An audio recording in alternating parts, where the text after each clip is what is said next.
Hello and welcome to the Royal Stag Barrel Select Perfect Strokes. This is a series with the Rio Olympics in view, and we will be talking to some of our medal hopes and what they hope to achieve, maybe get more medals than we have in the past Olympics. And we start today with the face of women's sport in India, the one and only Sania Mirza. Sania, welcome to Royal Stag's Perfect Strokes. Thank you. I believe you've just written a book, Ace Against Odds. And at the age of 29, some people think it's too early. I don't, because I've written mine at 25. But tell us a little bit about the various twists and turns that you've had in your life, and there have been lobs and cross courts and smashes, and yet you've turned up ace. Yeah, I think that probably you can relate to it because we started our career so early, fortunately, unfortunately, I've had quite an entertaining on and off the court career. So I've got a lot to write about in the book. And it was, the process started like 6-7 years ago. And, it was just about trying to put my story from what I feel, because the book is not just about tennis, it's also about how I started, and it was since I was 4 years old, everything that happened. We were actually supposed to be the beginning of the book is where we were supposed to be on a plane, and we cancelled the plane a couple of hours before getting on that plane, and that plane happened to crash, and I was 4 years old at that time. Oh. And when we landed, and that was my first really tryst with media, so to say, and when I landed the next day, we took the plane, and that same plane we took, the same number airline, and when we landed there was so much media at the airport saying that it was an empty plane. It was like 5 of us, and I just remember, I don't remember everything about it, but I remember my dad saying that they said, you guys were really brave to take this plane and come the next day. So my dad said to them, well, if the same plane crashes 2 days in a row, then you have to be really unlucky. So That's true. So we were probably on the safest plane possible the next morning. So that's where it starts. So when I say the penning down process started 6-7 years ago, it was everything, and then I had to keep adding, obviously, because a lot happened over the last few years. And you're hoping that a lot of the misconceptions that there have been about you, perception of the people, will change with the book. I think it's not so much about the perception. I think it's just, like I said, I owe it to myself to say the truth. I think there are so many things that were blown out of proportion a lot of the times for no reason. And there were so many things that I feel that maybe were not blown out of proportion that should have been. You know what I mean? And I think we all feel like that at some level. And that's why I think we all have different reasons to writing autobiographies. But I think this was one of my reasons. The other very big reason actually is because I've always been asked the question, who after you? And for 15 years I've come up empty, and I'm trying, and Mahesh is trying as well, to do whatever we can. We have tennis academies, and we have we try and help kids in whatever way possible. I thought maybe at least if I write a book and tell my journey, hopefully that'll be a base for some kids to pick up tennis rackets and say, okay, well, at least we know where to go and how to start, because I didn't have that, and I think that could make a difference. Absolutely. I think apart from seeing you play, when they actually read about how you started your early struggles, I hope so, yeah. Like every young sports person has, I'm sure that should be something of a way forward for a lot of the younger players. That was the hope, and with, of course, trying to put my story out there, and letting everyone know what actually we went through. I mean, there were a lot of times, like, for example, I think that we just because we love rags to riches stories, but I've never harped on about the fact that the struggles that we went through. I mean, that's something that I'm a private person, I just didn't want to. And just because I don't talk about it, it doesn't mean that we did not have the struggles that a lot of other people have. A lot of people feel that I came from because I speak English, and, they thought that I came from a very privileged background where, everything just came and fell on my lap. It wasn't like that at all. I mean, we were hand to mouth at a certain point. Did we have food to eat? street, of course. We were not on the streets, but you know, but being a professional tennis player was not easy. All the money was going into my tennis, and you know, I don't think we had more than 500 rupees or 1,000 rupees in the bank account, you know, until I was 14, 15 years old. So it's just because I don't talk about it. So I think it is just something that I thought that once and for all, at least, I mean, I can say how the story actually did go and the struggles and obstacles we did face.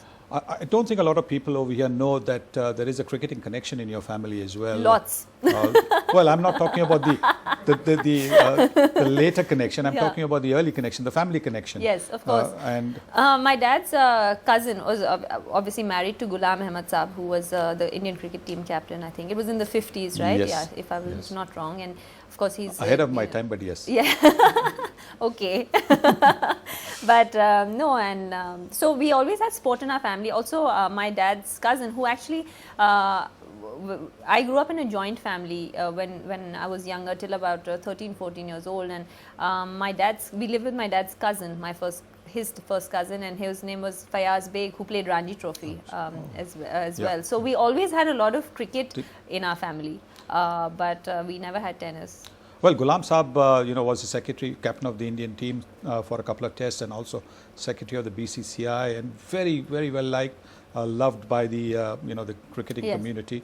And somewhere down the line, I don't know whether you've had any interaction with him at all. I have, of course. And lots. somewhere down the line, I'll tell you a story about him. This is your show, so not here, but maybe a little bit later, which will actually make you think a lot more fondly of him. Oh, really? But coming back to the book, you mentioned the London Olympics, where you had a bit of an issue before you went to the Olympics. This time around, everything it's been seems a lot quieter. A lot quieter. Feels weird. No, actually, what happened during the 2012 Olympics, and I think I've elaborated quite a bit, but.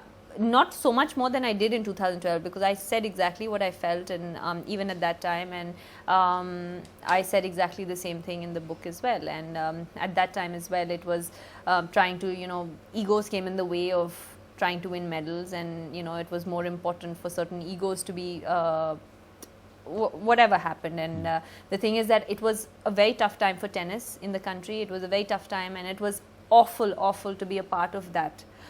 Because I really hope that no sport has to go through that, because it had become a circus, and we were all on in front of the media and all over the world, and it was just like everywhere we go, everyone was just like asking us on the tour and everything, and it was a shame, like what happened. Yeah. So I'm glad that everything was put to rest. I mean, and everybody's gotten back to where they were, the relationships. I mean, even though they did take a slight beating at that time, but everyone's gotten back. But yeah, I'm glad that this year it's been quieter, except for a brief small thing that did happen. Yes. But well, that's, I think, there's part always of sport. Drama. Yeah, there has to be. Without that, Indian sport is never complete. Do you think you have had a perfect preparation for the Rio Olympics? It's going good. As tennis players, though, we don't really have that luxury like a lot of other sports to kind of focus our attention on something that's going to happen 6 months from now or 2 months from now. It just doesn't work that way for us. We play 25 weeks a year. I mean, as a tennis player, our schedule is completely... So, when people ask me how am I preparing, I'm preparing for Rio exactly the same way I prepare for every other tournament. Now Olympics is somewhere where you're actually representing the country, apart from the Federation Cup, of course. Is it a different sort of feeling than when you're playing in the majors? A little bit, but I think that I am of a very firm belief that no matter where we play, I feel that we are representing our country. It never just says Sania Mirza, it always says Sania Mirza from India, and that's just the way. Just because we don't have India written on the t-shirt, it doesn't change the fact that what we are playing for. So for me, whether I'm playing at Wimbledon or Olympics, there's not a lot of difference. But I think that in general, the Olympics brings a more patriotic feel to it, only because of the aura it has around it, and because, obviously everybody watches the Olympics all the time. I don't think necessarily everybody watches the US Open first round or second round all the time, but everybody watches Olympics and every sport. And but also I think just the fact that you go to the opening ceremony, those kind of moments are very, very special when you tell us a little bit more about the opening ceremony, when you're going. It's incredible. I mean, that kind of feeling cannot be replaced, it cannot be expressed even. it's a feeling that we've dreamt of as athletes. You know, you've been such an amazing athlete for us, and you know, to play for India is something that we dream of all our lives. And when we actually get to do that, and you know, go into the opening ceremony, and you actually see, there's like always in the opening ceremony, there's, you know, big stadiums obviously of 40-50,000 people, and then there's all these Indians, like, you know, every country has their batch, and it's always like, you know, you go there and then you hear a louder cheer when you pass that. You have to do this walk around. So it is a feeling that cannot be replaced, and you know, it is really a huge honor for me to be at, hopefully be there for my 3rd Olympics. And staying in the Olympic Village with, you know, athletes from all over the world, that must be something absolutely special. It is. It really is, because I think that I think when you think of it in hindsight, like, you know, imagine these are the greatest athletes of the world that are all under one roof in every single sport. I mean, whether you have like the Kobe Bryants, or you have like the, you know, Usain Bolts, or the Michael Phelps, or you know, the Roger Federers. Everybody is there, and so the best place to be actually is there's a dining area which is really large. Yes, where you have breakfast over yeah, there. exactly. You know, you have breakfast, lunch, dinner, and but it's such a great atmosphere, because one thing I think that Olympics brings is unity, and that's something that you know, unity and peace, and it's so good. Like, you don't really think which color, religion, caste people come from. You're there to compete, you play. You know, these are the best athletes of the world, and everybody respects everybody exactly the same way. You know, and it's such a good feeling. It's such a good feeling to live in an environment, even for those 2 weeks, where everybody is equal, and there's so much peace, and there's just the only one thing that everybody's chasing for is to compete, and they come back and they still have dinner together, even if you compete against each other. So. And have you met some of the names that you mentioned, Kobe Bryant? I have. Yeah, actually, I mean, he just retired, right? Yep. Yeah, but I think it was London Olympics when we all came back from the opening ceremony, and I remember this incident where the whole funny incident, actually, the whole basketball team and everyone was so hungry, and you know, they're huge. First of all, they're huge. Looking up in at general, them, yeah. First of all, they're huge, and they're huge stars as well, you know. And you go there, and obviously in the opening ceremony, everybody goes and takes pictures, and you know, there's a Djokovic and Rafa. Everybody's there, and everybody comes to you and stuff. And we come back at 3:30 in the morning, and everybody's famished. It's so hungry, because you know, we were at that thing for like 8 hours. And I remember Kobe Bryant and these guys, they went behind, there's a McDonald's counter in the thing, and literally, can you imagine, the best athletes in the world have gone, and they went there behind this fast food counter, and they were throwing out food, like, you know, from behind the counter, because everybody was just so hungry, and that was the only thing that was available at that time. And it was just so fun to watch, you know, because everybody just forgot that they're athletes for 1 minute and just throwing out like burgers and like stuff is just coming out of the thing. So the training, you know, that do you get enough training facilities down there? I mean, because it's such a huge and no, so many. Yeah, it is. I mean, it's even though like the village is huge. I mean, the gym and stuff is there, but there's a lot of training facilities even at the stadiums that we're playing. So you know, actually Rio is the first time that I'll be going to a place where I've never been before in terms of for another tournament. Like when we played in London or we played in Beijing, we do have a tournament in the same venue, a WTA tournament where we go at the, so that's the second, familiar third, with it, yeah, we're familiar with it. This is the first time, so I really don't know what to expect. So we'll see. I mean, but I'm sure. I mean, it's the Olympics, so. Talking about training, I believe nowadays after a maybe a 3-setter which you play, or a 5-setter that the men's guys play, they get into an ice bath for recovery. Have you ever been in an ice bath? Yeah, I do it. We do it all the time. It's the worst ever because. And what, 3 minutes, 4 minutes, 5 minutes? I cannot do 3 minutes actually. I can't even shower with cold water. I'm so bad. But I actually go, so there's 2-3 ways of doing it, and I do the easiest way, which is going 30 seconds in ice and then 30 seconds in hot and then 30 seconds. So you do that 5-6 times depending on how many times you do it. But there's some people who just stay in there for 5 minutes, and I have no idea how, because I've had surgeries and I don't know if you've ever been in the ice bath. But no, never. You've never Thank been. God. You should try it. No, why? You should try it. At my age, I'll probably be frozen for life, gone. But all the surgeries that you've had, and actually the joints that are under stress that day or whatever, they ache for the first minute and a half, they are so painful. I mean, I don't know how these guys, but I've had 2 surgeries on my knees. So I go in there and my knees are like, I mean, I cannot bear it. It's so hard, but we all do it. We have to. So tell us, what are our medal prospects? I think that we all know, I especially know that to not make predictions. I think we should never make predictions. But I think, no, that's how sport is, and I think we'll be foolish to sit here and say that, you know, we're going to come back and with the so-and-so medals. I think that, of course, everyone that's going there has a chance. I mean, some have a better chance than the others, of course, because, you know, they are probably better at what they are doing in that sport. But having said that, I mean, you know, it's unfortunate. I don't know if Mary Kom is going or she's not going, right? No, she's not going, I think. So, I mean, for example, like everyone thought that she was going to be a medal prospect, and, you know, she didn't get to the Olympics in terms of, because that's sport. It has nothing to do with anything. That's just how it works. And I think the only thing that we can promise as athletes is trying to go and give our best and trying to win as many medals. But I think, you know, it would be amazing if we can better the number from last time. We have a lovely young audience over here today. Those who have come in to ask Sania some questions. They have heard her speak and speak so eloquently as well. But a lot of them have also been inspired by Sania, no doubt, and they have a lot of questions to ask her. So we will come to that after this break. Don't go too far away. This is the Royal Stag Barrel Select Perfect Strokes, and we are talking to Sania Mirza.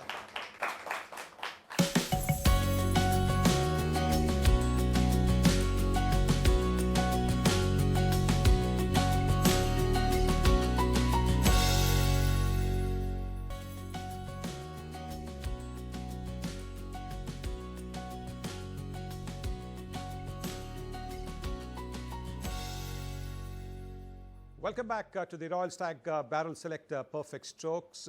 Thank you for coming back over here. We've got the audience waiting. So let's see what questions they have for Sania. Go on. Hi, ma'am. So my question to you is that you have a perfect chemistry with Martina Hingis since you've won so many titles. So what's the secret behind it? Like, how's your relationship with her off-field? It's pretty good. I mean, it's very difficult for me personally actually to play with someone that I can't really get along with. So you don't need to be best friends, but I think it helps if you can stand each other at dinner, you know, once in a while. So we get along good. I mean, she's obviously a great champion and she's had a great career. But I think more than anything, our games match as well, and you know, we complement each other so well. So when we are off the court, I think that friendship kind of helps us in the tough moments on the court as well. I think that's really important, the chemistry, and which is why I think it's important. Thank you. Hi, ma'am. Who do you think is your most perfect mixed doubles partner? And this upcoming Rio Olympics, are you satisfied with the partner you have been given? I think there's no perfect partner. It doesn't work that way, unfortunately, in any sport. You have to evolve, and sometimes, you know, I mean, me and Mahesh won 2 Grand Slams together. I've had some great results with, you know, other people as well. I play with Ivan Dodig now. We made a final. We lost by 2 points to Martina and Leander in the final. So, yeah, I mean, there's no really, I mean, right now, that's who I play with, and we're playing really well together. So, there's no perfect combination. It's what works and what evolves, and if it doesn't work, then you try and find, you know, what does. Hello, ma'am.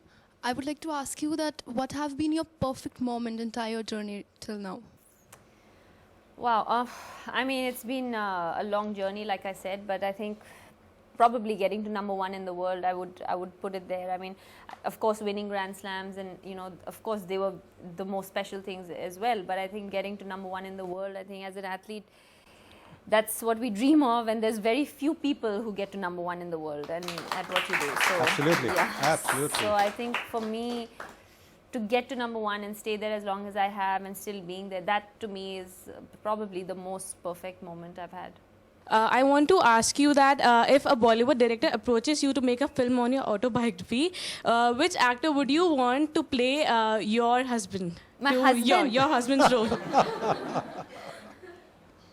I don't know. You want to be very careful here. I know. Very careful here. Last few days have been dodgy for me with questions, so I have to think. I don't know. Whoever wants to play it, right? Like, I mean, I hope there's a few people who would like to play him. But the other day, Shahrukh did release my book, and he did mention, he said, I would love to play her love interest in the film. Well, thank you so much, everybody. Great questions, I think. And you all tried to serve aces to her, but look at her returns. And, all of you know, her forehand is the deadliest of all the strokes that she has. And so there you are. We're coming to the end of the Royal Stag Barrel Select Perfect Strokes. Thank you, Sania, for being here with us. Thank you. And Thank you, guys. we wish you all the best and hope that you will bring a medal. And even if you don't, just the fact that you will go out there and try your very best for the country, that is good enough for us. Thank you. Thank you. Thank all the you. best. Thanks, guys. Thank you.